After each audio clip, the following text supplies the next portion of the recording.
الحمد لله كفى والسلام على عباده الذين اصطفى أما بعد الحمد لله অত্যন্ত আনন্দের বিষয় আল্লাহর সবচেয়ে প্রিয় ভূমি আল্লাহর কাছে সবচেয়ে প্রিয় ভূমি রাসূলের কাছে সবচেয়ে প্রিয় ভূমি ঈমানদারদের সবচেয়ে প্রিয় ভূমি যার সাথে ঈমানদারদের অন্তর জড়িত রয়েছে রাসূলুল্লাহ সাল্লাল্লাহু আলাইহি ওয়াসাল্লাম তিনি বলেছেন আল্লাহকে সাক্ষী রেখে বলছি যে এ মক্কা তুমি আল্লাহর কাছে সবচেয়ে প্রিয় ভূমি আমার কাছে সবচেয়ে প্রিয় ভূমি এই মক্কাতে আল্লাহ তাআলার ঘরের মেহমানদের সাথে বসে কিছুক্ষণ সময় আমরা এখানে কাটাবো ইনশাআল্লাহ আল্লাহর কাছে তৌফিক কামনা করে শুরু করছি প্রথমেই যে জিনিসটার গুরুত্ব দেব সেটা হচ্ছে ইখলাসের গুরুত্ব দিতে চাই প্রথমেই যে কাজটা করবেন ইখলাস আমাদের থাকা উচিত আল্লাহর জন্য হজ করতে আসছি আল্লাহর জন্য বিশ্বাস করুন ইখলাস শব্দটা যত বলা যত সহজ বাস্তবে তত সহজ হয় না দুনিয়ার একটা না একটা উদ্দেশ্য লটকে থাকে কোনো না কোনো ভাবে যেন ইখলাসকে নষ্ট করে দিতে কিছু একটা ঢুকে যায় ইখলাস শব্দের মূল অর্থ হচ্ছে কোনো কিছু একান্ত হওয়া আল্লাহর জন্য একান্ত হতে হবে আল্লাহর জন্য একান্ত ভাবে হলে সেটা অবশ্যই আল্লাহ তাআলা কবুল করবেন এবং হাদিসে আছে রাসূলুল্লাহ সাল্লাল্লাহু আলাইহি ওয়াসাল্লাম বলেছেন যে আল্লাহ তোমাদের চেহারার দিকে তাকান না তোমাদের শরীরের দিকে তাকান না আল্লাহ তোমাদের অন্তরের দিকে তাকান এবং আমলের দিকে তাকান অন্তরে ইখলাস থাকলে বাইরের আমলটা থাকলে আল্লাহ তাআলা কবুল করেন আল্লাহ তাআলা আমাদেরকে জীবন ও মৃত্যু দিয়েছেন আল্লাহ তাআলা বলছেন লিয়াবলুয়াকুম আইয়ুকুম আহসানু আমালা পুরো জীবনের মধ্যে যাই করি না কেন আহসানু আমালা হচ্ছে কিনা আমলটা সুন্দর হচ্ছে কিনা ইমাম আবু আলী ফুদাইল ইবনে আয়াদ রাহিমাহুল্লাহ তিনি বলছেন আই আখলাসাহু ওয়া আসওয়াবাহু লিয়াবলুয়াকুম আইয়ুকুম আহসানু আমালা আমল সুন্দর হতে হবে বলে না বেশি হতে হবে এটা বলে না সুন্দর সুন্দর কিভাবে হবে একান্ত আল্লাহর জন্য হবে এবং সঠিক হবে দুটা জিনিস আজকে আমরা প্রথম জিনিসটা আলোচনা করব যে কোনো আমল একান্ত আল্লাহর জন্য কিভাবে হবে যে কোনো জিনিস একান্ত আল্লাহর জন্য হতে হলে অন্তর থেকে আগে নির্ধারণ করতে হবে যে আল্লাহকে খুশি করার জন্য করছি আপনি কি দেখেছেন কোন আয়াতটি ওয়ালিল্লাহি আলান নাসি হিজ্জুল বাইতি মান ইসতাতা ইলাইহি সাবিলা প্রথম হচ্ছে ওয়ালিল্লাহ প্রথম শব্দটা হচ্ছে ওয়ালিল্লাহ আল্লাহর জন্য অন্যান্য ব্যাপারে বলছে আকিমুস সালাতা ওয়া আতুজ যাকাতা সালাত কায়েম করো যাকাত দাও কিন্তু হজের ব্যাপারে প্রথম হচ্ছে ওয়ালিল্লাহি আলান নাসি হিজ্জুল বাইত আল্লাহর জন্য মানুষের কর্তব্য হচ্ছে আল্লাহর ঘরের উদ্দেশ্য দাও আমার এখানে আসার উদ্দেশ্য একমাত্র আল্লাহর জন্য হতে হবে কুলিনা সালাতি ওয়া নুসুকি ওয়া মাহইয়ায়া ওয়া মামাতি লিল্লাহি রাব্বিল আলামিন আমার সালাত আমার কুরবানি আমার জীবন আমার মরণ আল্লাহর জন্য আল্লাহর জন্য আমার যেন হয় এটাই খেয়াল রাখতে হবে রাসূলুল্লাহ সাল্লাল্লাহু আলাইহি ওয়াসাল্লাম এর জন্য যখন তিনি হজে বের হয়েছেন তখন একটা শব্দ বলেছে আল্লাহুম্মা হিজ্জাতান লা রিয়া ফিহা ওয়ালা সুমআ আল্লাহ আমি এমন একটা হজ করতে যাচ্ছি কোনো লোক দেখানোর উদ্দেশ্য নেই শোনানোর উদ্দেশ্য নেই একান্ত আল্লাহর জন্য হজ করতে পেরেছিলাম অর্থাৎ আল্লাহর উদ্দেশ্যে বেরিয়ে পড়েছে আল্লাহকে সন্তুষ্ট করার জন্য। আল্লাহকে সন্তুষ্ট করার জন্য বেরিয়ে যান, এই পথের যত বাধা বিপত্তি, কথা, যত কষ্ট, সবকিছু আপনার কাছে সহজ হয়ে যাওয়া উচিত। কিছুই নেই। লক্ষ্য যখন বড় হয়, পথে তখন বাধা কিছুই। বিশাল কিছু পাওয়ার জন্য কিছু ছাড় দিতে হবে। আপনি আল্লাহকে খুশি করার জন্য বের হয়েছেন, আপনি বের হয়েছেন এইটার পুরস্কার পাবেন সে আশায়। দুটা জিনিস নিষেধ দেন। যারা বেদাতি আছে তারা মনে করে আমি যদি আল্লাহ খুশির জন্য করি তো জান্নাত পাওয়া তো বেশি অতিরিক্ত হইল, এটা ঠিক নয়। আল্লাহর খুশিও জান্নাত, কারণ যেখানে আল্লাহ সন্তুষ্টি আছে সেখানে জান্নাত আছে। একটা একটা বিরোধী না, যেখানে সন্তুষ্টি আছে সেখানে জান্নাত আছে। এই জন্য আল্লাহ সন্তুষ্টি পাইলে জান্নাত পাবে। ওয়ারিদওয়ানুম মিনাল্লাহি আকবার। আল্লাহ বলতেছেন কোরআনে কারীমে, আল্লাহর পক্ষ থেকে সামান্যতম সন্তুষ্টি বিশাল নয়। রিদওয়ানুম মিনাল্লাহি, রিদওয়ানুর তানবিনটা হচ্ছে তাকলিদ, মানে সামান্যতম সন্তুষ্টি বিশাল ব্যাপার আল্লাহর কাছে। মানে আল্লাহর কাছে একটু সন্তুষ্টি আপনি পেয়ে যান যথেষ্ট। এই জন্য জান্নাতীরা যখন জান্নাতে যাবে, আল্লাহ তাআলা তখন বলবেন আমি কি তোমাদের বাড়িয়ে দিব না? জান্নাতীরা তখন বলবেন কি বাড়িয়ে দিবেন, সব তো দিয়ে দিয়েছে। আল্লাহ তাআলা তখন বলবেন তোমাদের জন্য আমার সন্তুষ্টি থাকবে, এরপর আর কোনোদিন অসন্তুষ্ট হব না। আল্লাহু আকবার। এখন সন্তুষ্টি, যদি আমরা আল্লাহ সন্তুষ্টি পাই, হজ করে, উমরা করে, তোয়াফ করে, সাড়ি করে, সালাত আদায় করে সন্তুষ্টি পাই, কিছুক্ষণ পরে আবার যদি গাফলতি আসে, আল্লাহর কথা না শুনি, আল্লাহ অসন্তুষ্ট হয়ে যান। একবার সন্তুষ্ট রস, একবার অসন্তুষ্ট। কিন্তু জান্নাতের আল্লাহ তাআলা আমাদের উপর এমন একটা সন্তুষ্টি আল্লাহ করেছে, ওয়াহিল্লু আলাইকুম রিদওয়ানি, তোমাদের উপর আমার সন্তুষ্টি এমন ভাবে আমি নামিয়ে নাযিল করে দেব, লা আসখাতু বা'দা আবাদান, এরপর আর কোনোদিন অসন্তুষ্ট হব। আল্লাহর সন্তুষ্টির জন্য আমরা বেরিয়ে এসেছি ঘর থেকে। এই পথে যত কষ্ট হবে ততই সওয়াব পাওয়া যাবে, কোনো সমস্যা নেই। কষ্ট হওয়া জরুরি না, হইলে সব মেনে নিতে হবে। রাসূলুল্লাহ সাল্লাল্লাহু আলাইহি ওয়াসাল্লামের যুগে তিনি একজনকে বললেন যে তুমি হজে যাও, বলতে আমার কষ্ট লাগতেছে, কষ্ট হচ্ছে।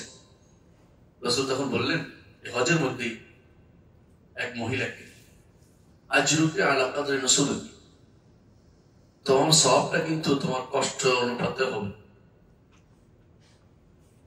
হজে যত আরাম খুঁজবেন তত আপনি ইখলাস থেকে অনেক দূরে সরে যাবেন। মন এমন এক জিনিস, ওয়ান নাফসু কাত্তিফলি, মন হচ্ছে শিশুর মতো।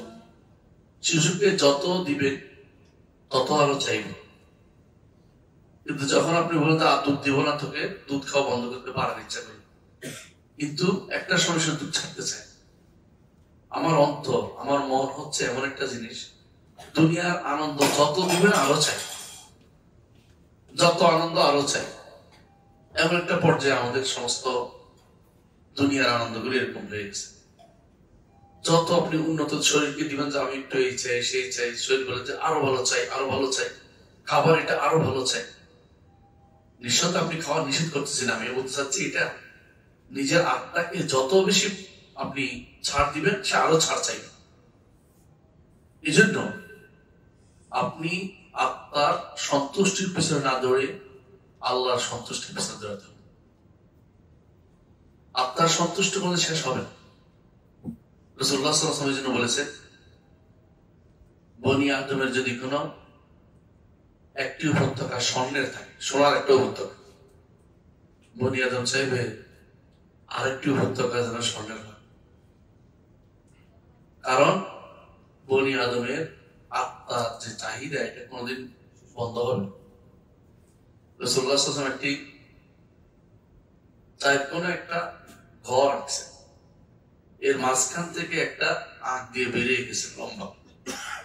বললেন যে এই চার কোনা ঘর এখান পর্যন্ত হচ্ছে তার আয়ু, কিন্তু তার আশা ওইখান পর্যন্ত, কারণ সে সন্তুষ্ট হয় না, আরো লাগবে আরো লাগবে। কিন্তু যারা আন-নবিয়্যুন ওয়াস-সিদ্দীকুন ওয়াশ-শুহাদা ওয়াস-সালিহুন, তারা আল্লাহ যেটাতে সন্তুষ্ট, আমি সেটাতে সন্তুষ্ট। তাদের সন্তুষ্টি যদি একবার অর্জন করতে পারেন, আপনার শান্তি আর শান্তি পাবেন। আর যদি তাদের সন্তুষ্টি আমার অন্তরে না আসে, আমি কোনদিন শান্তি পাবো না, শুধু চাইতেই থাকবো। তাদের সন্তুষ্টি যদি আমার থাকে, নবীদের রাসূলুল্লাহ সাল্লাল্লাহু আলাইহি ওয়াসাল্লাম তিনি এমন একটি খাটে শুয়েছেন, পিঠে দাগ পড়ে গেছে, তারপরে সন্তুষ্ট ছিলেন। রাসূলুল্লাহ সাল্লাল্লাহু আলাইহি ওয়াসাল্লামের সন্তান মারা গেছে 6 জন, জীবদ্দশায় সন্তুষ্ট ছিলেন।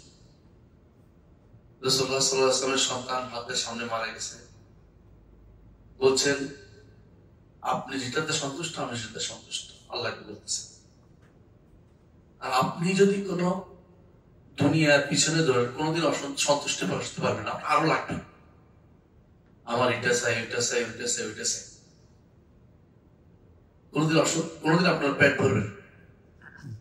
কিন্তু দেখেন সিদ্দিকরা আল্লাহ যা বলছেন বিশ্বাস করে বলছে, আখিরাতে বিশাল কিছু পাবেন। আপনি যদি কোনো দুনিয়াতে হজ করেন, কি পাবেন? জান্নাত পাবেন, বলছে না? এই আশায় আপনি এখন হজ্জে মাবরুর আশায় সবকিছু করবেন। হজ্জে মাবরুর আশা করবে না, সে কিন্তু অনেক কিছুই পাবে। আবার যেন সিদ্দিকরা, শহীদরা, সিদ্দিক তো তারাই যাদেরকে আল্লাহ যারা বলছে, এরা পুরোপুরি বিশ্বাস করে বলছে যে কবর গেলেই পাবো, হাসর মাঠে গেলেই পাবো, আল্লাহর সাথে কথা হবে, জান্নাতে যাব, এই ভয় তাদের মধ্যে সামান্যতম দ্বিধা নেই। ভুলে যায় 1 মিনিটের জন্য আল্লাহ যেটা বলছে, রাসূল যেটা বলছে, এটা বিশ্বাস করা, এটা সিদ্ধি। এই পর্যায়টা খুব কঠিন। এই পর্যায়ের মধ্যে কে ছিলেন? আবু বকর রাদিয়াল্লাহু আনহু। তাকে বলা হলো যে আপনার সাথী বলছে যে এক রাত্রিতে বাইতুল মাকদিস গেছে, সেখান থেকে মক্কা থেকে, সেখান থেকে উপরের দিকে আরশ পর্যন্ত গেছে, আল্লাহর কাছে আবার ফিরে আসছে। আপনি কি বিশ্বাস করেন? তিনি বলছেন তিনি তা বলেছেন, বলে হ্যাঁ তিনি তা বলেছেন, বলে তিনি সত্য বলেছেন, বিশ্বাস করছেন। এরা বলছে যারা কোরআন কারীমের আয়াত পড়ে, অর্থ বুঝে, সাথে সাথে বলে যে আল্লাহ যা বলছেন সেটা সত্য বলেছেন, সাদাকাল্লাহ, আল্লাহ সত্য বলেছেন। যারা হাদিস শুনে বলে যে আল্লাহ সত্য বলেছেন, তাদের মাথার ভিতরে ভিন্ন কিছু আসে না, চিন্তা আসে না, এরা সিদ্দিক। এই পর্যায়ের মানুষগুলি খুব কম। দ্বিতীয় পর্যায়ে হলো শহীদ, যারা সবচেয়ে বেশি আল্লাহ সন্তুষ্টি খুঁজে বেড়ায়। তারা শুনেছে সন্তুষ্টি হবে, এই কাজ করলে আল্লাহ সন্তুষ্ট হবে, জান দিয়ে দিচ্ছে, দেরি করে নেই। এরা হলো শহীদ। এরা বিশ্বাস করছে উহুদের ময়দানে যে বলছি, ইয়া রাসূলুল্লাহ, এই খেজুরগুলি খাচ্ছি এখন, যদি আমি এখন আল্লাহ রাস্তায় মারা যাই, কোথায় যাবো? জান্নাতে যাবি। খেজুরগুলো দেরি হয়ে যাচ্ছে জান্নাতে যেতে, খেজুরগুলি ফেলে দিয়ে যুদ্ধ করে শহীদ হয়ে মারা গেছে। চিন্তা করে দেখেছে, বলতেছে এই খেজুরগুলি খাইতে দেরি হয়ে যাবে জান্নাতে যেতে। এরা হলো শহীদকে বিশ্বাস করছে, যেটা একেবারে নিজের জান দিয়ে প্রমাণ করে দিলেন যে এগুলো বিশ্বাস করতে হবে। এরা আল্লাহ তাআলা যা বলেছেন সেটাকে তারা সত্য বলে বিশ্বাস করেছেন। আল্লাহ তাআলা কোরআনে কারীমে প্রশংসা করেছেন, মিনাল মুমিনিনা রিজালুন সাদাকু মা আহাদুল্লাহ আলাইহি ফামিনহুম মান কাদা নাহবাহু ওয়া মিনহুম মান ইয়ানতাজির ওয়া মা বাদদালু তাবদীলা। মিনাল মুমিনিনা রিজালুন, ঈমানদারদের মধ্যে কিছু রিজাল আছে, ঔরসত্বমান মানুষ আছে। সাদাকু মা আহাদুল্লাহ আলাইহি, আল্লাহর সাথে যা অঙ্গীকার করছে সত্য বলে সে দেখিয়েছে না। ফামিনহুম মান কাদা নাহবাহু, কেউ মৃত্যু হয়েছে, কারো মৃত্যুর অপেক্ষায় আছে, কিন্তু তারা ওয়া মা বাদদালু তাবদীলা, পরিবর্তন হয়নি। খালিদ বিন ওয়ালিদ রাদিয়াল্লাহু আনহু যুদ্ধ করেছে, কিন্তু মৃত্যু হয়েছে বিছানায়। সারা শরীরে এমন কোন জায়গা নেই যেখানে দাগ পড়ে নেই, যুদ্ধের দাগ পড়ে, কিন্তু ওয়া মা বাদদালু তাবদীলা, পরিবর্তন হয়নি। আল্লাহ যা বলেছেন তার সরাসরি বিশ্বাস করেছেন। এর সিদ্দিক এবং শহীদ। এর হলো সালেহদের কথা, নেককারদের কথা। যারা বিশ্বাস করে ক্ষণিক ক্ষণিক পরে ভুলে যায়, এরা সর্বক্ষণিক ধরে রাখতে পারে না। এখন আসি তখন পরিবর্তন হয়ে যায়। এখন আবার তোয়াফের সময় একবারে দেউলিয়া হয়ে দোয়া করে, যখন ঘরে আসেন আবার ভুলে যাচ্ছেন। এখন আসছেন দেশে দেশে হজ উমরা করতে এবং আল্লাহর সাথে সম্পর্ক ভালো গাঢ় করে নিতে, দেশে গিয়ে আবার ভুলে যাবেন। এর দুই শ্রেণী, নেককারও আছে বদকারও আছে। নেককার শ্রেণীও ভুলে যায়, কিন্তু আবার তারা মনে করে। বদকার শ্রেণী ভুলে গেলে আর মনে করতে পারে না, এদের আর মনে আসে না যে আমিও ভালো হইতে হবে, এই চিন্তা আসে না। শয়তান আবার ভুলিয়ে দেয়। এরপরে এমন একটা সময় আসে, সম্পর্ক তখন বিশাল ফাটল ধরে গেছে আল্লাহর সাথে সম্পর্ক, তখন আর কোনোভাবেই সামনে এগোতে পারে না, সম্পর্ক আর ফিরে আসে। এই জন্য ধারাবাহিকতা থাকতে হবে, সন্তুষ্টি খুঁজতে হয় সারাক্ষণ, সারাক্ষণ সন্তুষ্টি খুঁজতে হয়, সারাক্ষণ সিরাতুল মুস্তাকিম চাইতে হয়। ইহদিনাস সিরাতাল মুস্তাকিম, এই কথাটি প্রতি সালাতে আমরা বলি। সারাক্ষণ এই কথাটা মাথায় রাখবেন যে আল্লাহ, আমি সিরাতুল মুস্তাকিম ছাড়া কোনো দিকে চাই না, আমি যাবো না, এই পথটাই আমি চাই, আপনার সন্তুষ্টির পথটা আমি চাই। সিরাতাল লাযিনা আন'আমতা আলাইহিম, যাদের পথে আপনি নিয়ামত দিয়েছেন। কারা সেটা? মিনান নাবিয়্যিন ওয়াস সিদ্দীকিন ওয়াশ শুহাদা ওয়াস সালিহিন, নবীরা, সিদ্দিকরা, শহীদরা এবং নেককারদের পথে আমি থাকতে চাই। আল্লাহ নিজের কোরআন নিজে ব্যাখ্যা করে দিয়েছেন কোরআনে কারিমে, আমাদের ব্যাখ্যার মোকাবেক কিনা আমরা ব্যাখ্যা করে দিয়েছেন তিনি। এই আয়াতের ব্যাখ্যা, ইহদিনাস সিরাতাল মুস্তাকিমের ব্যাখ্যা অন্য আয়াতে করে দিয়েছেন। সুতরাং আমরা আজ যারা এখানে এসেছি, প্রতি মুহূর্ত আমরা আল্লাহ সন্তুষ্টি চাচ্ছি। এখানে যতটুকু ঈমান রাখা সহজ, দেশে ঈমান নষ্ট করা তত সহজ, কোনো সন্দেহ নেই। যেখানে ঈমান রাখা বেশি কষ্টকর, সেখানে ঈমান রাখলে সব বেশি হয়। কথা বলছেন কি? এখানে সবাই ভালো থাকতে পারে, দেশে আপনি ভালো থাকতে পারবেন না বিভিন্ন কারণে। ঘরের ভিতরে স্ত্রী একদিকে টানবে, স্বামী একদিকে টানবে, সন্তান সন্ততি একদিকে টানবে, দুনিয়া বন্ধু বান্ধব একদিকে টানবে, সম্পদ একদিকে টানবে, ব্যবসা একদিকে টানবে। সেই জায়গাতে আপনি যদি কোনো ইখলাস বজায় রাখতে পারেন যে আমি আমার রবের জন্য করছি, ইন্নামা নুত'iমুকুম লিওয়াজহিল্লাহ লা নুরিদু মিনকুম জাযাআ'আন ওয়ালা শুকুরা। সামান্য খাবার যখন খাওয়াচ্ছেন, কার জন্য খাওয়াচ্ছেন? আল্লাহর জন্য। লা নুরিদু মিনকুম জাযাআ'আন ওয়ালা শুকুরা, কোন জাযা চাই না, শুকুরও চাই না। জাযা কি? জাযাকাল্লাহ খায়ের দোয়া, শুকরিয়া করছে দোয়া, এটাও লাগবে না। সে যদি জাযাকাল্লাহ খায়ের পর আলহামদুলিল্লাহ, এটাও নেয়ামত, না বললো আল্লাহর কাছে আমি পাবো, তার কোনো শুকরিয়া আমার দরকার নেই। আল্লাহ তাআলা যদি কোনো দেয় আমার যথেষ্ট। ইন্নামা নুত'iমুকুম লিওয়াজহিল্লাহ লা নুরিদু মিনকুম জাযাআ'আন ওয়ালা শুকুরা। সে বললে আলহামদুলিল্লাহ, এটা তার আল্লাহ তার পক্ষ থেকে তার মুখ দিয়ে ভালো কিছু বের করে দিয়েছে, আমার জন্য সে দোয়া করেছে, আমি যেন জাযাকাল্লাহ খায়ের বলে। যে কোনো কাজ যদি কেউ করে দেয়, আপনার কি দোয়া করেন? জাযাকাল্লাহ খায়ের বলতে হয়। এটা আমাদের দেশে অনেকে জাযাকাল্লাহ বলে, আর বলে না, এটা আবার বেদাত। জাযাকাল্লাহ খায়রান বলতে হবে, খায়রান না বললে হক আদায় হয়। বললে কি হবে? অন্তত হক আদায় করছে, রাসূল বলেছেন। সে যদি বলে আলহামদুলিল্লাহ, না বললেও আপনাকে এটা বিশ্বাস করতে হবে আল্লাহ তাআলা আমার জন্য দয়া করে ব্যবস্থাপনা করেছে, আমি একটা ভালো কাজ করতে পেরেছি, একটা ভালো কাজ আমার দ্বারা হয়েছে। হজ করতে পেরেছে, হজ করেছি, এটা হচ্ছে হজ করতে পেরেছি, আল্লাহ তৌফিক দিয়েছে। আমি হজ করছি, আমি এটা করবো, আমি এটা করেছি, আমি এটা করেছি। কাউকে বলেন কিছু জিনিস এমন ভাবে রেখে দিবেন যে কেউ জানবে না, আমার আল্লাহ জানবে, আমি জানবো। আবার কয়টা তৌফিক করেছেন কাউকে বলেন, কিছু গোপন রাখেন না, কিছু গোপন রাখেন না, অসুবিধে। বউকেও বলবেন না। সালফে সালেহীনের মধ্যে এমন ব্যক্তি ছিল, 30 বছর ধরে তাহাজ্জুদ পড়েছে, বউ জানতে পারে। আপনি কি চিন্তা করেন না? মানে তাহাজ্জুদ পড়ার বিষয়টা বউ জানতে পারে।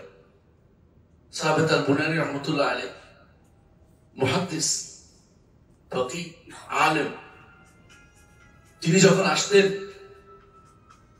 হাদিস পড়াতে, অনেক সময় তিনি চোখের পানি বের হয়ে যেত, আর তিনি বলতেন যে নাকের পানি বেরোচ্ছে, নাকের পানি বেরোচ্ছে, মুছতে ফেলতেন। বুঝতে দিতেন না যে আল্লাহ ভয়ে কাঁদছে, কাউকে বুঝতে দিতেন। আর আমরা মুনাজাত করতে পারলে চোখের পানি বের হওয়া না হোক, কান্নাকাটিতে ভরাই ফেলতেছি। বিশ্বাস করুন, যতটুকু লুকাইতে পারবেন চোখের পানি অতটুকুই কাঁদবে, আর যেটুকু দেখাবেন ওটুকু নষ্ট হয়ে গেছে। এইটা কিন্তু খুবই দরকার। হজ এখন সব ইখলাসের নষ্ট করার জন্য বড় কাজ হচ্ছে আপনার হাতে মোবাইলটা। আপনার হাতের মোবাইলটা আপনার ইখলাস নষ্ট করার জন্য যথেষ্ট হয়ে যাচ্ছে। বেশিরভাগ সময় আপনি একটা ছবি তুলে পাঠাচ্ছেন, একটা এটা করে পাঠাচ্ছেন, একটা ওইটা করে পাঠাচ্ছেন। কেন পাঠাচ্ছেন? কার কাছে? কি করবে সে? আপনি কত নম্বর হজ করেছেন কাউকে বলেন না, দয়া করে রেখে দেন, ইখলাসের সাথে কাজটা করেন। এই জন্য অনুরোধ থাকবে আপনার কাছে, কোন বিষয়ে ছবি তোলার কাজটা করেন না। হজের কোন বিষয় অনেকে আছে সুযোগ পাইলেই মোটের উপর একটা ছবি তোল পাঠাইয়ে দেয়, না পাঠাই না, কোন দরকার নেই, দয়া করে করেন না। এটা আপনার জন্য এমন হইতে পারে যে এটা শেষ কাজ হতে পারে, এমন হইতে পারে এরপরে আল্লাহর সাথে সাক্ষাৎ হবে। তখন রাসূলুল্লাহ সাল্লাল্লাহু আলাইহি ওয়াসাল্লাম বলেছেন, কেউ যদি কোনো আমল করত মানুষকে দেখানোর জন্য, হাসরের দিন আল্লাহ তাআলা তাকে বলবে, তাদের কাছে যাও যাদেরকে তুমি দেখাতে, তাদের কাছে যাও যাদেরকে তুমি শোনাতে। ঈমানদার কখনো ইখলাসের বিপরীত কিছু করতে পারে না। ইখলাস তার বড় সম্পদ, বড় সম্পদ হচ্ছে ইখলাস। ইখলাস তো একান্ত ভাবে আল্লাহর জন্য করেছি, এতে লাভ কি? কোনোদিন দুঃখ হবে না, আপনার কোনোদিন আপনার দুঃখ হবে না। আল্লাহর জন্য যদি দান করেন, ওই যাকে দান করেছেন সে যদি কোনোদিন বিক্রি করে, আপনার মনে কষ্ট আসবে না, কষ্ট আসবে না। আপনার ভাইকে আপনি অনেক কিছু দিয়েছেন, টাকা দিয়েছেন, পয়সা দিয়েছেন, একদিন দেখলেন যে ভাই আপনার সহযোগিতা করছে না, আপনার মনে কষ্ট আসবে না। কারণ কেন মনে কষ্ট আসবে না? কারণ আমি তো ওরে খুশি করার জন্য দেই নাই, আমি আমার রবকে খুশি করার জন্য দিয়েছি। ইন্নামা নুতঈমুকুম লিওয়াজহিল্লাহ লা নুরিদু মিনকুম জাযাআন ওয়ালা শুকুরা। আমরা আল্লাহর চেহারা দেখার জন্য দান করেছি, সেটা বাকি আছে, সেটা দুনিয়াতে পেয়ে গেলে চেহারা দেখতে পাবেন না। লিওয়াজহিল্লাহ অর্থ চেহারা দেখার জন্য। চেহারা দেখা হচ্ছে সর্বোচ্চ প্রাপ্তি। দুনিয়াতে চেহারা দেখার জন্য দান করেছে, আখিরাতে আল্লাহর চেহারা দেখলে সর্বোচ্চ প্রাপ্তি হবে, সবচেয়ে বড় জিনিস প্রাপ্তি হবে। জান্নাতে গেলে জিজ্ঞাসা করবে আল্লাহ তাআলা যে তোমাদেরকে কি বাড়িয়ে দিব না? তারা তখন বলবে আপনি তো আমাদেরকে সবকিছু দিয়েছেন, কি বাড়িয়ে দিবেন? আল্লাহ তাআলা তখন বলবেন, আল্লাহ তাআলা তখন তার চেহারা পর্দা উন্মুক্ত করবেন, আর আমরা যারা জান্নাতে যাব, আশা করি ইনশাআল্লাহ জান্নাতে যাব, তার চেহারা দেখে সর্বোচ্চ নিয়ামত আমরা ভোগ করব। কোরআন আল্লাহ তাআলা এটা বলেছেন, ওয়ালাদাইনা মাজিদ, আর আমার কাছে বাড়তি আছে। জান্নাতে বাড়তিটা হচ্ছে আন-নাযরু ইলা ওয়াজহিল্লাহ, আল্লাহর চেহারার দিকে তাকান। আল্লাহর চেহারার দিকে তাকাতে হলে জাযাআন ওয়ালা শুকুরা চাইতে পারবেন না, কিছু দিয়ে কোনোদিন খোটা দিবেন না। খোটা দিলে তো আপনি বুঝে ওর উদ্দেশ্য দিছে। যদি বলেন যে তোমাকে এত দিলে আমার কিছু করলে না কেন, তোর কিন্তু আপনি খোটাই দিলেন, পাইলেন না কিছু। আপনি কি চিন্তা করেছেন আবু বকর রাদিয়াল্লাহু আনহু সিদ্দিক, তিনি যখন মিস্তাহ নামক সাহাবী তাকে দান করতেন, তার আত্মীয় প্রচুর পরিমাণে দান করতেন। যখন মিস্তাহ আয়েশা রাদিয়াল্লাহু আনহার বিরুদ্ধে প্রপাগান্ডা করলেন, মিথ্যা প্রপাগান্ডা করলেন, তখন আবু বকর রাদিয়াল্লাহু আনহু বলছেন তাকে আমি আর দিব না। কোন বাবা সহ্য করতে পারে মেয়ের নামে বদনামি তুলছে, ওরা বসে দিবে? সেই হিসেবে তিনি বলেছিলেন। কিন্তু আল্লাহ তাআলা কোরআন আয়াত নাযিল করলেন, ওয়ালা ইয়াতালি উলুল ফাদলি মিনকুম ولا يأتل أولو الفضل منكم أن يأتوا أولي القربى واليتامى والمساكين ألا تحبون أن يغفر الله لكم যাদেরকে আল্লাহ তাআলা সম্পদ দিয়েছে, যারা মর্যাদাবান, তারা যেন তাদের ইতিম মিসকিন গরিবদেরকে দান করতে কমতি না করে। তোমরা কি চাও না আল্লাহ তোমাদের ক্ষমা করে দিক? আবু বকর দিন আল্লাহ অবশ্যই আমাকে ক্ষমা দিতে আমি চাই, ক্ষমা করে দিক এটা আমি চাই। তারপর তিনি আরো বাড়িয়ে দিলেন। আল্লাহ তাআলা তার জন্য আয়াত নাযিল করলেন, ইল্লা ইবতিগা ওয়াজহি রাব্বিল আ'লা ওয়া লাসাউফা ইয়ারদা। সূরা লাইলের মধ্যে আল্লাহ তাআলা আয়াত নাযিল করলেন যে আবু বকরের শানে আয়াত নাযিল হয়েছে যে তারা দুনিয়ার কোনো কিছু চায় না একমাত্র রব্বুল আলামিনের চেহারা দেখার জন্য। এখানে অনেকে অনুবাদে করবে যে সন্তুষ্টির জন্য, ভুল অনুবাদ, বলতে হবে চেহারা দেখার জন্য। কারণ এই জায়গার অনুবাদে অনেকে ভুল আছে, আমারও থাকতে পারে, অনেকে থাকতে পারে। আল্লাহর চেহারা দেখা হচ্ছে সবচেয়ে বড় নেয়ামত। যে আল্লাহ আমাকে সৃষ্টি করেছেন তাকে দেখিনি, তার নেয়ামত ভোগ করে যাচ্ছি। কত রকমের নেয়ামত আল্লাহ আমাকে দিয়েছেন। যেদিন একটা নেয়ামত হারাবেন সেদিন বুঝবেন যে কি নেয়ামত আল্লাহ আমাকে দিয়েছেন। চোখ যদি না থাকে সেদিন বুঝবেন যে চোখের কত বড় নেয়ামত ছিল। যেদিন পা তুলতে পারবেন না সেদিন বুঝবেন যে কত নেয়ামত ছিল। যেদিন হাঁটতে পারছেন না, পড়ে যান, সেদিন মনে হবে কত বড় নেয়ামত ছিল। যেদিন আপনার চিনি খাওয়া ছুটে যাবে সেদিন চিনি খাওয়া কত বড় নেয়ামত বুঝতে পারবেন। আমার এক বন্ধু আছে, তার যখন ডায়াবেটিস হলো তখন সে বলল যে আমার চিনির বাজেট শেষ, চিনির বাজেট শেষ। সে বুঝতে পারছে যে আল্লাহ তাআলা তাকে যে নেয়ামত দিয়েছেন, এখন সে বুঝতে পারছে যে বিশাল বড় নেয়ামত ছিল সেটা। বুঝতে পারছেন তো? প্রত্যেকটি নেয়ামত আপনি যদি কোনো গুনতে থাকেন আপনি কোনোদিন গুনে শেষ করতে পারবেন না। আল্লাহ বলে দিয়েছে এই জন্য যদি তুমি আল্লাহর নেয়ামতকে গণো তো কোনোদিন গুনে শেষ করতে পারবেন। এই জন্য আমাদের প্রত্যেকের উচিত নিজেকে একটু সময় দেন যে আল্লাহ আমাকে কত কি দিয়েছে, আমি আল্লাহর জন্য কি দিচ্ছি। ইখলাসের সাথে যাই করি, ইখলাসের সাথে কাজটা করি, যাই করি ইখলাসের সাথে করি। আগে ঠিক করবেন। সর্বের সামনে অনেকে দান করার সময় বলতে এটা একমাত্র আল্লাহর জন্য দিচ্ছি কিনা আগে আমি জিজ্ঞাসা করি মনকে জিজ্ঞাসা ঠিক করে নিই, নাকি মানুষকে দেখানোর জন্য। আপনি কি চিন্তা করেছেন যে ব্যক্তি ইখলাসের সাথে কাজটা করবে তার পরিণামটা কি বলেছে? বলেছে ওই ব্যক্তি আরশের নিচে ছায়া পাবে। যেই ব্যক্তি ডান হাতে যা দিয়েছে বাম হাত জানতে পারেনি। কেন? ইখলাস। ইখলাস। আপনি হয় যে আরাফার মাঠে আসছেন, মুজদালিফার মাঠে যাচ্ছেন, অথবা মিনায় যাবেন, অথবা মদিনায় যাবেন, বিশ্বাস করুন মন থেকে খুশি করে দিয়ে কাউকে একটু চিন্তা করবেন না কে দিল। রাতের অন্ধকারে দেওয়ার চেষ্টা করবেন, না দেখে দেওয়ার চেষ্টা করবেন, কাকে দিচ্ছে দেখবেন। পরবর্তী যখন আমার খোঁড়া দিতে ইচ্ছা না, আপনার ভাইদের প্রতি দয়াদ্র হন, দান করার চিন্তা ভাবনা করুন, দিবেন সবকিছু, নিবেন কম, চেষ্টা করবেন যে আমি আল্লাহর জন্য দেউলিয়া হইতে পারি কিনা। মুহাম্মদ রাসূলুল্লাহ সাল্লাল্লাহু আলাইহি ওয়াসাল্লাম হজ মাবরুরের একটা বড় ইয়া দিয়েছেন কি, যে এত খাবার খাওয়া তার জন্য, আল্লাহর জন্য, এবং ইফশাউ সালাম, সালাম দেয়, মানুষকে শান্তি থাকতে দেয়। রাসূলুল্লাহ সাল্লাল্লাহু আলাইহি ওয়াসাল্লাম বারুল হজ। তাহলে আমাদের এই প্রত্যেকটা কাজ, হজে এসেছি আমরা, প্রথম কাজ হবে আমি এতক্ষণ যা বললাম যে আমি আল্লাহর জন্য এসেছি, দুনিয়ার কোনো স্বার্থ যেন আমাকে এই পথে বাধা না। হতে পারে আপনার সাথী আপনার পছন্দ হচ্ছে না, রুমের ভিতরে রুমমেট, হতে পারে আপনার খাবারের কোনো সমস্যা হচ্ছে, আপনার হতে পারে আপনার চলতে ফিরতে কষ্ট লাগতেছে।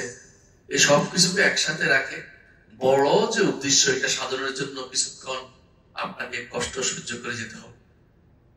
দুনিয়ার মুখে অনেকেই দেখেন একটা চাকরির পদোন্নতির জন্য বসের অনেক কথা সহ্য করে, বসে পারে না। চাকরির পদোন্নতির জন্য যদি আপনি বসের কথা সহ্য করতে পারেন, যে পদোন্নতির পরে আপনার আর কোনো পদোন্নতি লাগবে না, জান্নাত পাবেন, আপনি কত বড় স্যাক্রিফাইস করতে হবে একটু চিন্তা করা দরকার না? আপনার আমার এই জন্য প্রচুর স্যাক্রিফাইস করতে হবে, যে আল্লাহর জন্য করছি, দুনিয়ার কোনো কিছু পাওয়ার জন্য নয়। আমার যা পাওয়ার চুক্তি অনুসারে আমি আদায় করে নেব, কোনো সন্দেহ নেই, এটা কোনো সমস্যা হবে না। কিন্তু আমি এটা না পাইলেও আমার রবের ইবাদত করব, এটা হলো বড় কথা। ওইটা আমার সত্যি আমি আদায় করবো, এটা আমার দায়িত্ব বা আমার প্রাপ্তি আমি নিব, কিন্তু আমার রবের কাজে সামান্যতম কমতি করব না, যাতে এটাই মনে করতে পারে যে এর চেয়ে ভালো কিছু হইতে আর এর চেয়ে ভালো ইবাদত আর করা আমার পক্ষে সম্ভব না। এই জন্য রাসূলুল্লাহ সাল্লাল্লাহু আলাইহি ওয়াসাল্লাম সাহাবীরা এমন ছিলেন যে তারা যদি কালকে মারা যেত, তাবেঈরা বলতেন যে এটা যে আপনারা কি সাহাবীদের দেখেছেন? বলতে এরকম দেখেছেন? বলতে এরকম দেখেছে, কালকে মারা গেলে কালকে মারা যাবে, তাদের বলো তুমি তো কালকে মারা যাবে, তাহলে এর চেয়ে বেশি ইবাদত করার সুযোগ নেই, এরকম তারা ইবাদত করতে পারবে। কথা বলছেন কিনা? আপনার যদি বলা হয় তুমি কালকে মারা যাবে, তো কি হবে না আপনি এখন কান্নাকাটা শুরু করে আল্লাহর কাছে, ঠিক ওরকম তারা মনে করতেন যে ইবাদতের ক্ষেত্রে যতটুকু করা দরকার তারা কালকে মরে যাবে মনে করে ইবাদত করতেন। আমাদের এই জন্য আজকে যতটুকু করতে পারি আমি মনে করতে হবে যে আমি যে কালকে মরে যাই, তাহলে যেন এইটা যেন আমার শেষ ভালো কাজটা যেন এটা হয়। আপনাকে চিন্তা করেছে আসর ইয়ার মাঠে, আরফার মাঠে এক ব্যক্তি তাকে তার বাহন ফেলে দিয়েছে, নিচে ফেলে দিয়েছে, তো তিনি পড়ে মরে গেছেন। রাসূলুল্লাহ সাল্লাল্লাহু আলাইহি ওয়াসাল্লাম তখন বললেন যে তাকে যেভাবে আছে এইভাবে দুটি কাপড়ের দ্বারা কাফন দাও, আতর লাগিও না, সুগন্ধি লাগিও না, মাথা ঢেকে দিও না, কারণ সে কিয়ামতের মাঠে উঠবে লাব্বাইক লাব্বাইক বলতে বলতে উঠবে। আল্লাহু আকবার। ভালোর উপরে তার মৃত্যু হয়েছে, একটা ভালো কাজের উপর তার মৃত্যু হয়েছে। রাসূলুল্লাহ সাল্লাল্লাহু আলাইহি ওয়াসাল্লাম হাদিসে তিনি বলেছেন ইন্নাল্লাহ ইযা আহাব্বা আবদান আসালা, ইযা আহাব্বা আবদান আসালা, আল্লাহ তাআলা যখন কোনো বান্দাকে ভালোবাসেন তাকে আসার দেন। আসার অর্থ কি? আলেমরা বলেছেন এমন একটা কাজ তার করতে দেন যে কাজটা ভালো একটা কাজ তার শেষ করে সেটা দিয়ে তাকে মৃত্যু দেন। অর্থাৎ আপনার কাজটা যেন ভালো হয়, অন্তত তওবা হয়, আপনি যেন আল্লাহমুখী হন, আল্লাহর জন্য করেন কাজগুলো, এইটার জন্য হয়, এই জন্য সবসময় চিন্তা করতে হবে। এই জন্য দেখেন একটু রাতের বেলা যখন মারা যায়, আমরা রাতে তো একবার মরি, প্রতি রাত্রেই কিন্তু আমরা একবার মরি। আল্লাহ কোরআনে কারীম বলে দিয়েছেন আল্লাহু ইয়াতাওয়াফাল আনফুসা হিনা মাউতিহা ওয়াল্লাতী লাম তামুত ফি মানামিহা ফায়ুমসিকু আল্লাতী কাদা আলাইহা আল-মাউত ওয়া ইয়ারসুলুহা ইলা আজালিন মুসাম্মা। আল্লাহ তাআলা প্রত্যেকটি মানুষকে ঘুমের সময় একবার মৃত্যু দেন। মৃত্যুর পরে আমাদের রূহটা কোথায় যায়? এই রাতের মৃত্যুর পরে কোথায় যায় জানেন? কে জানে? আল্লাহর আরশের সামনে যায়, সিজদায় পড়ে যায়। আমরা তো মনে করি আমাদের রূহ সাথে আছে, তা কিন্তু না, কিন্তু যখন আমরা ঘুমিয়ে যাই ঈমানদারের রূহটা আল্লাহর আরশের সামনে যায়, সিজদায় পড়ে যায়। তাহলে আল্লাহ তাআলা যার ইচ্ছা তারটা রেখে দেন, আর যারটা ইচ্ছা আবার ফেরত দেন। আল্লাহ কোরআনে এটা বলতেছে আবার ফেরত দেন। কেন? যে কিছুদিন বাকি আছে, এটা ঘুরে আসুক সে। এই জন্য পবিত্র অবস্থায় ঘুমাতে বলছে, কারণ পবিত্র অবস্থায় যেন সিজদা করতে যেতে পারে রূহটা। ভালো একটা কাজের মধ্যে যেন আপনার মৃত্যুটা হতে পারে পবিত্র অবস্থায়। সর্বশেষ আপনার মৃত্যুটা যেন তাওহীদের উপর হয়, এই জন্য সর্বশেষ 3টা কুল পড়তে বলছে। 4টা কুল, এখানে 4টা কুল আছে, ইখলাস, ফালাক, নাস, আরেকটা আছে, সেটা কি? কুল ইয়া আইয়ুহাল কাফিরুন। এটা কিন্তু ঘুমের সময় আলাদা স্পষ্ট এটা বলো, ঘুমের সময় দিছে কেন? যাতে তাওহীদের ইবাদত ঠিক হয়। ইবাদত তো যেন আপনার ঠিক মতো না হয়, ইবাদতের মধ্যে কোন রকমের কমতি যেন না হয়। প্রিয় ভাই, আল্লাহ ছাড়া যেন কারো ইবাদত না হয়, এইটা এই জন্য সেটাকে যথার্থভাবে গুরুত্ব দিয়ে বলা হয়েছে। এই জন্য আপনার আমার শেষ কাজটা যেন ভালো হয়, শুরুটা যেন ভালো হয়, সেটাও করেছেন ইসলাম। রাসূলুল্লাহ এটা আমাদের দিয়েছেন। শুরুটা ভালো কি? সকালবেলা যখন শুরুটা হয় তখন 2টা সূরা দিয়ে শুরু করতে হয়। শুরুটা যেন ভালো হয়, সেটা রাসূলুল্লাহ কি বলেছেন যে সূরা 2টা সূরা দিয়ে ফজরের সুন্নাতটা পড়তে বলেছেন। একটা কি? একটা কুল ইয়া আইয়ুহাল কাফিরুন, একটা হলো ইখলাস। চিন্তা করে দেখেছেন? আর রাতের শেষ করেছেন ফালাক আর ইখলাস, ফালাক আর নাস। কুলিয়া ইউল কাফিরুন এই দুটি আছে, কোনটাতে কুলিয়া ফালাক আছে নাস আছে কোন হাদিসে? কোন হাদিসে আছে কুলিয়া ইউল কাফিরুন এবং কুল হুয়াল্লাহু আহাদ। কেন? যাতে করে আপনার ভালো মৃত্যুটা হয়। এটা কেন ভালো মৃত্যু? যারা ঘুমাচ্ছেন পাশের ভাইকে উঠিয়ে দিবেন, দায়িত্বের ভিতরে পড়ে, নাহলে আমি উঠিয়ে দেব, আপনি উঠিয়ে দিবেন। রাগ করলে কিছু, এটা এই রাগটা ভালো কাজ, এই রাগটা করুক, উঠিয়ে দিবেন, সমস্যা নেই। এই রাগের মধ্যে সওয়াব আছে আপনার প্রতি। প্রিয় ভাই, যেটা বলছিলাম, রাসূলুল্লাহ সাল্লাল্লাহু আলাইহি ওয়াসাল্লাম কেন এইভাবে ফালাক আর নাসের গুরুত্ব দিলেন? আপনি কি একটু চিন্তা করেছেন? প্রতি সালাতের পরেই কিন্তু ফালাক নাস আছে, আছে কি না? আবার সকাল বিকেল কয়বার আছে? তিনবার। কেন এত গুরুত্ব দিয়েছেন? সূরা কাফিরুন আর ইখলাসের গুরুত্ব কেন দিয়েছেন?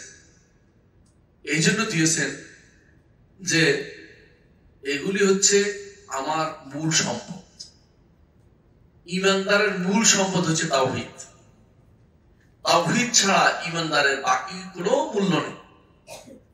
প্রিয় ভাই, এটা একটু শিখতে হবে। যে হজ যেন আমাদের একটা মাদ্রাসা হয়, এটা একটু জেনে নেন। আজকে আমি কয়েকটা কথা বলবো, একটু মনে রাখেন। সারা জীবন আপনি আমল করেছেন, কিন্তু আপনার তাওহীদে একটু সমস্যা ছিল, আপনার আমল কিন্তু আল্লাহর কাছে যায়নি। আপনার আমল আল্লাহর কাছে যায় নাই। আর আল্লাহ বলে দিয়েছেন, ওয়াকাদিমনা ইলা মা আমিলু মিন আমালি ফাজআলনাহু হাবা'আন মানথুরা। তারা যে সমস্ত আমল করেছে সেগুলিতে অগ্রসর হয়ে আমি সেগুলিকে বিক্ষিপ্ত ধূলিকণায় পরিণত করেছি। বিক্ষিপ্ত ধূলিকণায় পরিণত করেছেন।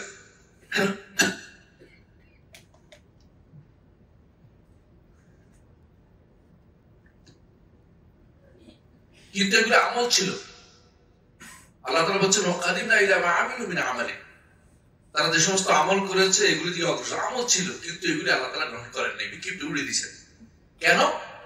কারণ এগুলি তাওহীদ ছিল, এগুলিতে ইখলাস ছিল না, তাওহীদ ছিল। আল্লাহর জন্য না হলে আল্লাহ এগুলি নিবেন না। আল্লাহ তাআলা কোনো ভাগ নেন না। দুনিয়ার মানুষ যদি অংশীদারি ব্যবসা করে, কি করে?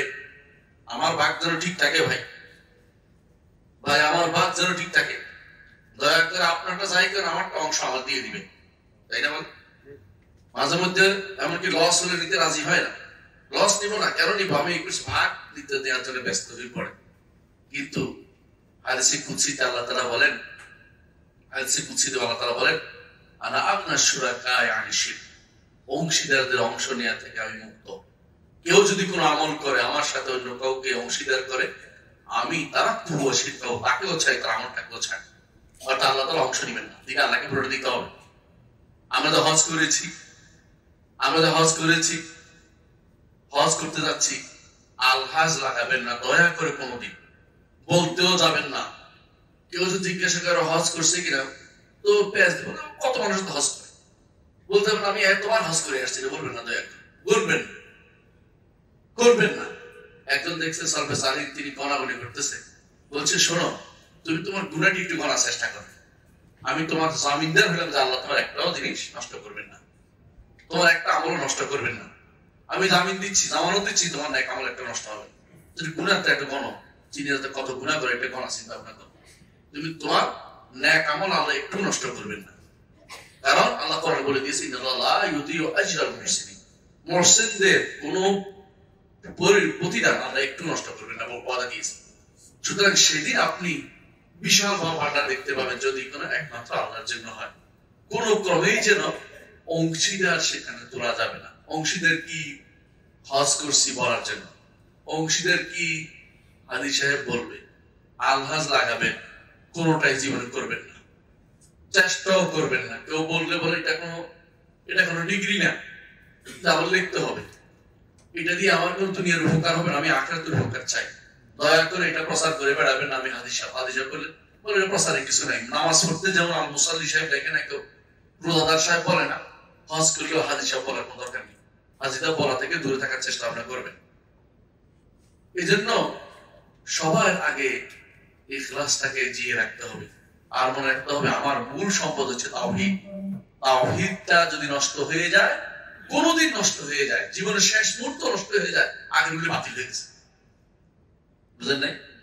এটা হেফাজত করতে হবে। আপনি ভালোই বুঝছেন কেমন ধরেন, অজু চিনেন তো? অজু করলে অজু করে রাখছেন, ধরে রাখছেন, কিন্তু শেষ সালাতের শেষ সিজদাতে এসে আপনার অজুটা নষ্ট হয়ে গেছে, সালাতটা হবে নাই, আবার যে অজু করে সালাত আদায় করতে হবে। কথা বুঝছেন তো? এতক্ষণ যা কষ্ট করে রাখছেন সব শেষ হয়ে গেছে।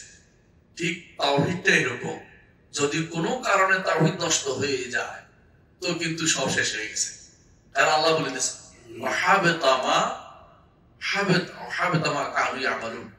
এবং তারা যা করেছে সব আমি নষ্ট করে দিলাম, আল্লাহ সব নষ্ট করে দিবেন যদি কেউ শিরিক করে।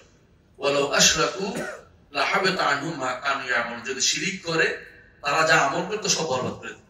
আপনি ধরেন 10 বার হজ করেছেন, কিন্তু জীবনের শেষ মাথায় এসে মনে করছেন রাসূল গায়েব জানেন, তো কি হবে?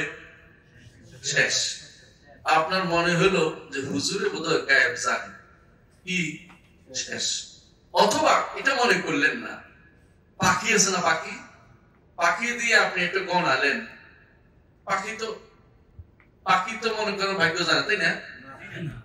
অনেকেই কিন্তু এটা মনে করে নাউজুবিল্লাহ, যে পাখির কাছে যায়, পাখি মুখ দিয়ে এরকম একটা কাগজের দিকে এদিকে নিয়ে দেয়, সেই জন্যই তো আমার পেট ব্যথা আরম্ভ হয়েছে। মহিলারা এটা বেশি করে, মহিলারা হয়তো রাগ করবে, কিন্তু বাস্তবতা এটা। আমি একদিন যাচ্ছিলাম, ওই আমাদের বাসার কাছে হচ্ছে একটা জায়গা নাম এরশাদনগর, বাস্তুহারা বলো এটা। তো ওইটার ভিতর দিয়ে আমি রিক্সা দিয়ে যাচ্ছি, আর ভয় আছি কখন নাকি আমার মোবাইল নিয়ে যাচ্ছি। দেখলাম যে জটলা ভাগাচ্ছে, ভালো করে তাকে মাঝখানে একটা বানর বসে আছে। কি জন্য? বানরের কাছে আসছে মহিলা, সব মহিলা বানর যে নাচায় ওরা নিয়ে বসে আছে, বানরে ওদের ভাগ্য গণায় দিচ্ছে, এর দোয়া করে দিচ্ছে, এর এটা করতেছে, ওর এটা করতেছে। বানরের কাছে গেছে মহিলারা, একেবারে 100 মহিলারা তার বানরের কাছে গেছে ভাগ্য দিতে। মহিলারা রাগ করতে পারে, আপনাদের বলছেন আপনারা ভালো মানুষ, মাশাআল্লাহ বিশ্বাস করি বিশুদ্ধ আকীদা, কিন্তু বেশিরভাগ মহিলারা খুব দ্রুত ঈমান হারায় ফেলে, খুব দ্রুত। কেন? তাদের কাছে মনে হচ্ছে এটাই বাঁচতে হবে, আমার স্বামী বাঁচাইতে হবে, বাবার অসুখটা সারতে হবে, সুতরাং আমার এখন দরকার, পরে তওবা করে নিব, পরে আচ্ছা একটা কিছু হবে, আগে করে। কিন্তু আগে যে করছেন তখন তো ঈমান হারা হয়ে গেছে, তখন তো শেষ হয়ে গেছে আপনার সব। আমাদের ঝিনাইদহ একটা কল বসাইছে, পানির কল। তো পানির কল বসাইছে, একজনে পানি খেয়ে বলতেছে এখানে পানি খাইছি, বুঝলাম না, আমার কোমরের ব্যথা ভালো হয়ে গেছে। বিকাল পর্যন্ত 10,000 মহিলা হাজির হয়েছে, কলস নিয়ে, এটা দিয়ে পানি নিবে। শেষ পর্যন্ত বেটা দেখছে যে বেটার বাড়ি ঘরে জায়গা হয় না, বেটা বন্ধ করে দিছে। এখন মহিলারা কল না মাটি সব তুলে নিয়ে চলে গেছে, খাত করে হচ্ছে। পরের দিন বোর্ড অফিস থেকে লোক আসা, চারপাশে পুলিশ নিয়োগ করছে, এখানে কেউ আসতে পারবে না, কিন্তু কোনো কাজ হচ্ছে না। মহিলারা আসে বলতেছে আমার ভোলা ভালো হয়েছে, আমার মুখ ভালো হয়েছে, এই মিথ্যা কথা সবগুলি। এমনি তাদের ভালো হওয়ার আল্লাহ তাআলা এটাই তার সময় ছিল, তাদের এটাই ছিল, এই সময় ভালো হয়ে যাবে। শয়তান ঈশ্বরের সাথে মিলিয়ে দিচ্ছে, এগুলোকে কানেকশন করে দিচ্ছে, কানেক্ট করে দিচ্ছে।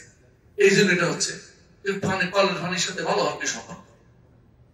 আমাদের ঝিনাইদহের কথা বলতেছি, একটা বাস্তব ঘটনা বলতেছি, এবং পত্রিকাও আসছে, আপনারা দেখবেন এত আছে, ভিডিও আসছে, আপনারা দেখছেন। এটা এই ঘটনা আপনি কি মনে করেন? এখানে 10,000 বেশি মহিলা হাজির হয়েছে, এবং পানি টানি তো দূরের কথা, মাটি সব উঠে নিয়ে গেছে এখান থেকে।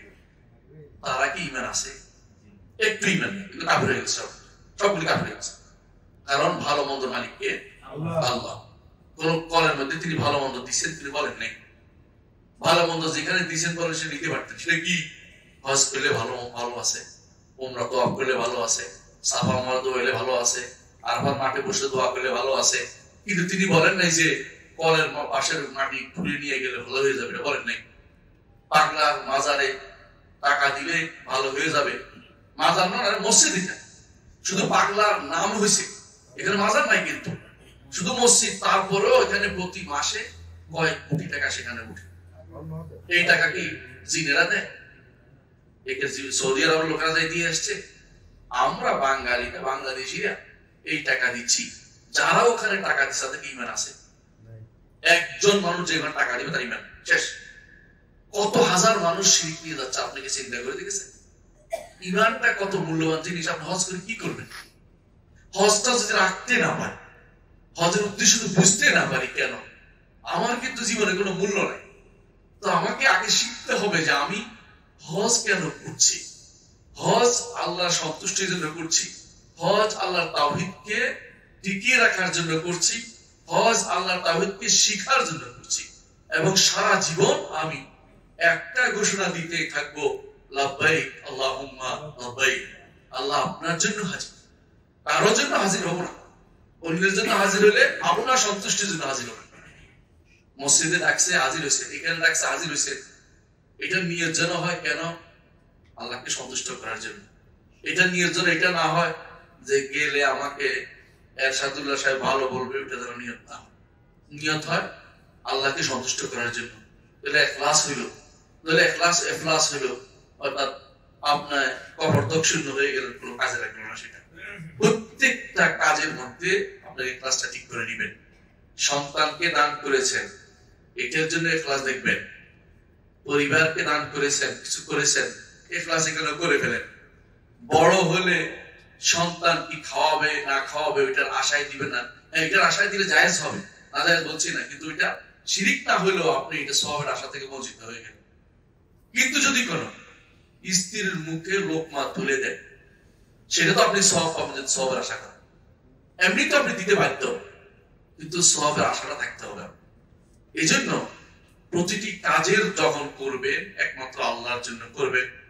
এই জন্য রাসূলুল্লাহ সাল্লাল্লাহু আলাইহি ওয়াসাল্লাম তিনি পিছনে বসিয়েছেন, তার বাহনের পিছনে বসিয়েছেন আব্দুল্লাহ ইবনে আব্বাস রাদিয়াল্লাহু আনহু, এবং বলছেন, ইয়া গোলাম, প্রিয় বৎস, সামিল্লাহ, প্রিয় বৎস, ইজা সাআলতা ফাসআলিল্লাহ, যখন তুমি চাইবে আল্লাহর কাছে চাইবে, যখন তুমি সাহায্য চাইবে একমাত্র আল্লাহর কাছে সাহায্য চাইবে, যখন কিছু চাইবে আল্লাহর কাছে চাইবে, সাহায্য চাইলে আল্লাহর কাছে চাইবে।